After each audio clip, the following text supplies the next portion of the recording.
I would suggest that it's always about emotions. When you're thinking about food, you're not thinking about emotions. So the thing about the obsession about food is it is a way of dealing with emotions, because you don't think about them, you don't feel them, you don't experience them, because you're thinking about food.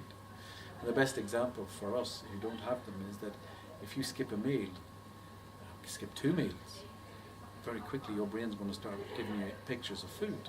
Yeah, it's going to start telling you it's time to go and eat, and it doesn't, so you can imagine if you've got an eating disorder where you're restricting for days or hours on end, your brain is doing that the whole time. It's just sending images of food.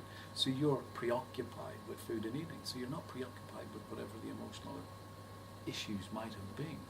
You might have been depressed, you might have been sad, you might be being bullied, you might be isolated, people might be being cruel to you, you might be being abused, anything.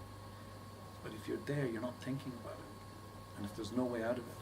And the control comes from, if you feel unable to manage what's happening in your life, then the control comes from having control in something.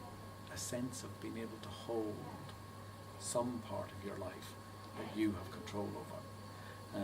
People used to say to me, well, the one thing we can really control is what we put in our mouths. Well, I suppose that's true. It is true. But there are other parts of our life we can control as well. That's what I